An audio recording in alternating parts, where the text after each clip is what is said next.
Bismillahirrahmanirrahim. Alhamdulillahirabbil alamin. Wassalatu wassalamu ala asyrafil anbiya'i wal mursalin wa ala alihi wa sahbihi ajma'in amma ba'd. Ismi Zahira binti Rasli, Mandir Maghrib 035-206 daripada Syu'bah Usuluddin semester 6. Saya akan menjelaskan atau membincangkan mengenai syarah hikam Imam Ibn Athaillah As-Sakandari bermula daripada hikam yang ke-6 sehingga hikam yang ke-9.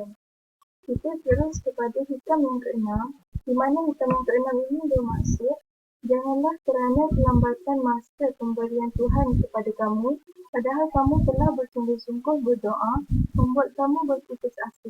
Sebab Allah menjamin untuk menerima semua doa menurut apa yang dipilihnya untuk kamu, tidak menurut kehendak kamu dan pada waktu yang ditentukannya, tidak pada waktu yang kamu tentukan.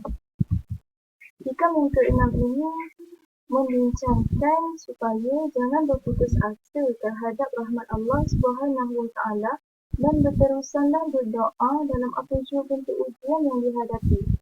Yakinlah terhadap janji-janji Allah, sesungguhnya Allah tidak akan memungkiri janji. Bagaimana yang kita faham daripada maksud hikam yang ke-6 sebentar tadi, Allah memperkenankan doa seseorang hamba itu mengikut apa yang dipilihnya untuk kita, bukan mengikut apa yang kita pilih untuk diri kita sendiri. Selain itu, Allah juga memperkenankan permohonan kita itu mengikut waktu yang Dia mahu dan bukan mengikut waktu yang kita mahu. Kadang-kadang lambat atau terlewatnya perkenan sesuatu permohonan kita itu disebabkan Allah lebih mengetahui tahap kemampuan kita pada ketika itu, dan Allah mengetahui apa yang terbaik bagi hamba-Nya pada ketika itu. Selain itu, kadang-kadang kelewatan permohonan kita itu dimakbulkan disebabkan permohonan kita ketika itu mungkin tidak baik untuk kita dan Allah tidak memakbulkannya. Dalam waktu Allah tidak memakbulkannya itu, sebenarnya Allah telah memakbulkan permintaan kita tanpa kita sedar. Doa merupakan satu penyerahan, bukan tuntutan, di mana setelah kita berusaha dengan amal kita dan setelah kita bergantung harap dan pertolongan sesama makhluk, namun masih gagal. Selepas itu, kita akan memohon dan menyerahkan segalanya kepada Allah. Itulah yang dinamakan doa sebagai satu penyerahan, bukan tuntutan.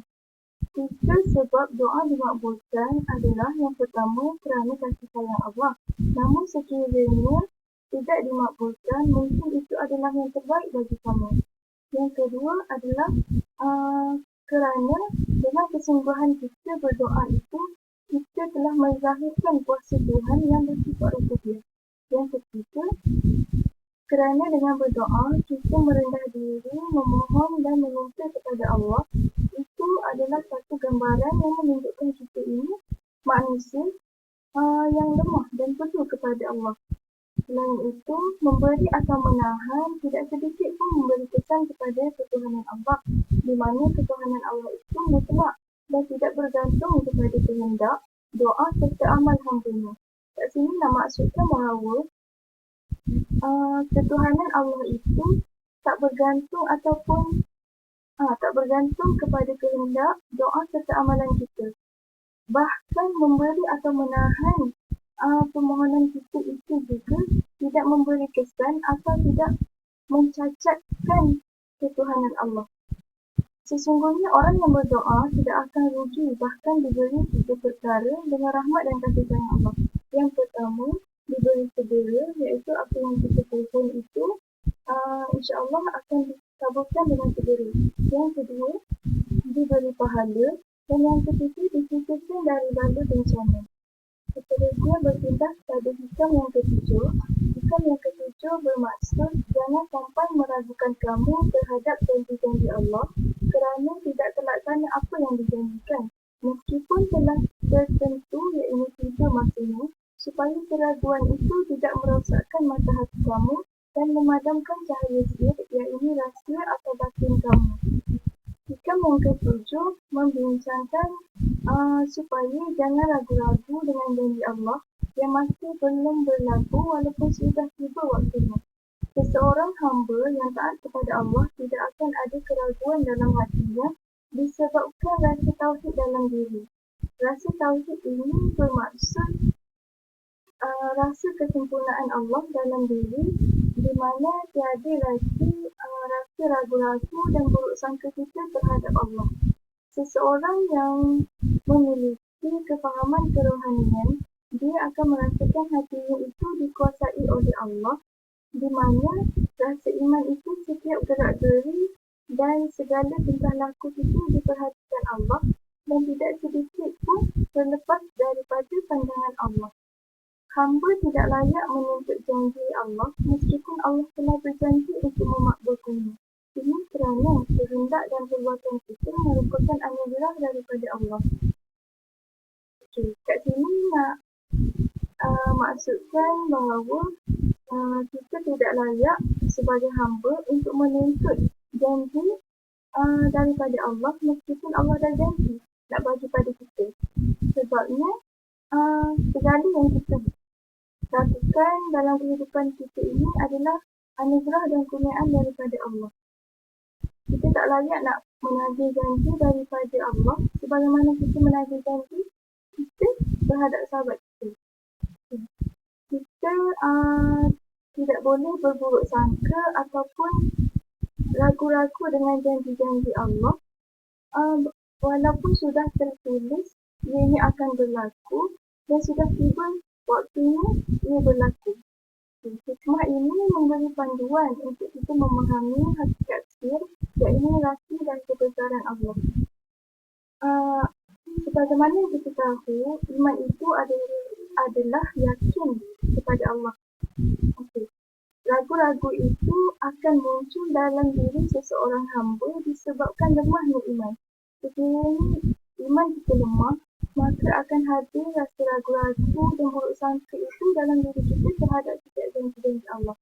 Untuk memperkukuhkan iman, seseorang itu perlu sentiasa mengingati Allah dan sentiasa menyebut nama-Nya. Seterusnya kita berpindah kepada hikam yang ke-8, di mana hikam yang ke-8 membawa maksud apabila Tuhan membukakan jalan bagimu untuk makrifat, jangan hiraukan amalmu yang masih sedikit kerana Allah SWT tidak membuka jalan tadi melainkan Dia berkehendak memperkenalkan dirinya kepada kamu. Hikam yang ke-8 ini membincangkan mengenai kurniaan Allah SWT. Untuk mendapat makrifat Allah, seseorang itu perlu bersih dari rasa pergantungan kepada makhluk. Makrifat itu adalah milik Allah, iaitu diberi atas kehendaknya dan amal kamu sebagai hadiah yang kamu persembahkan. Kat sini nak bagi tahu bahawa makrifat itu diberikan oleh Allah kepada seseorang hamba-Nya mengikut kehendaknya dan tidak bergantung kepada amal kita sedikit pun. Sebagaimana yang kita ketahui, makrifat itu suatu jalan yang Allah beri kepada hamba-Nya untuk kita mengenali Allah.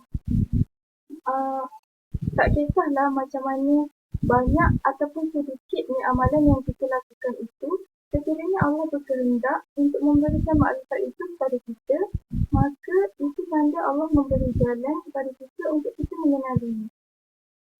Selepas kita mendapat makrifat daripada Allah, kita tak perlu dah nak fikir atau nak mempertikaikan lagi banyak ataupun sedikitnya amalan yang kita lakukan. Kurniaan Allah ini tak bergantung kepada amal. Bahkan amal itu hanya sekadar usaha kita untuk kita mencari atau untuk kita mencapai makrifat Allah. Akhirnya ini makam yang paling hampir dengan Allah SWT ada dua jalan.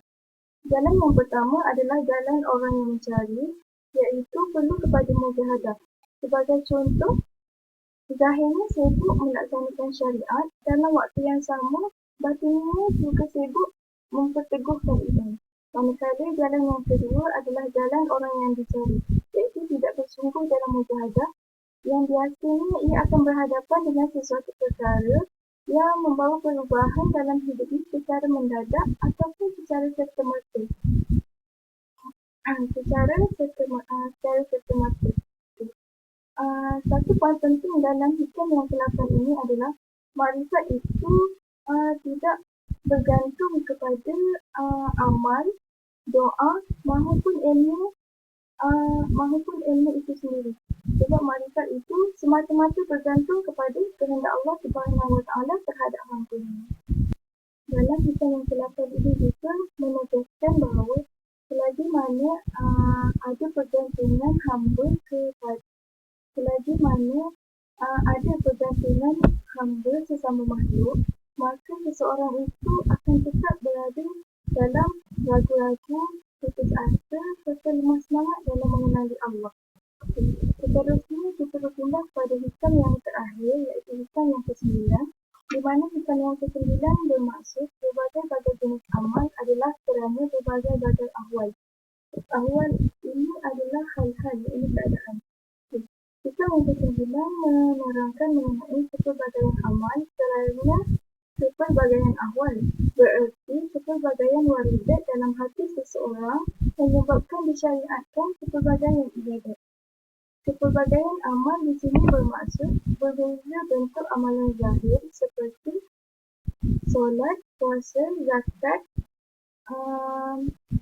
haji dan sebagainya. Manakala waridat pula bermaksud apa yang datang dalam hati, iaitu ma'arif, pelbagai bentuk pengenalan Allah Subhanahu Wa Taala dan kebesaran Allah Subhanahu Wa Taala. Hal membentuk keadaan amal. Hal bermaksud suasana atau perbuatan hati yang lebih memfokuskan kepada batiniah. Manakala amal pula bermaksud perbuatan zahiriah yang dilihat daripada segi lahiriah. 5 jenis ahwal yang akan saya terangkan iaitu abid, asyikin, mutahallid, muwahhid dan mutahakkik. Abid bermaksud orang yang dikuasai oleh jauh yang membuat dia merasakan secara bersangatan bahawa dirinya itu hanya sekadar seorang hamba yang tidak mempunyai apa-apa dan tidak mampu untuk melakukan apa-apa. Asyikin pula adalah seseorang yang mendapat kekhusyukan dengan keindahan Allah. Manakala mutahallid bermaksud seseorang yang mencapai sesuatu kebenaran kemudian bertukar sifatnya. Muwahhid pula bermaksud seseorang itu fana di dalam zat dan zatnya itu lenyap dan zat mutlak iaitu Allah menguasai. Dia merasakan dirinya itu tiada dan yang ada hanyalah Allah Subhanahu Wa Taala. Yang terakhir pula adalah mutahakkik. Mutahakkik ini adalah fana dalam zat kemudian dia kembali kepada kesedaran hati. Hikam yang ke-9 ini juga dia nak bagi tahu segala amalan yang kita lakukan itu bergantung kepada keadaan hati kita. Sekiranya keadaan hati ketika itu baik, maka baiklah seluruh jasadnya. Sekiranya jahat, maka jahatlah seluruh jasadnya. Segala perbuatan atau amalan zahir itu merupakan atau hanya sekadar menjadi ikutan bagi perasaan hati. Sebagai contoh, sekiranya kita seronok melakukan ibadat, maka zahir juga akan turut melakukan. Selain itu, kepelbagaian amalan zahir ini akan membawa makna yang khusus dan setiap perasaan hati itu tidak dapat digambarkan, melainkan kesannya yang dapat kita lihat melalui pergerakan tubuh. Sekian saja daripada saya. Semoga apa yang saya sampaikan ini dapat memberi manfaat kepada sahabat-sahabat yang menonton. Dan segala yang baik itu datang daripada Allah dan yang buruk itu datang daripada diri saya sendiri dan hakikatnya kedua-duanya datang daripada Allah. Sekian, wallahu a'lam bishawab. Assalamualaikum warahmatullahi wabarakatuh.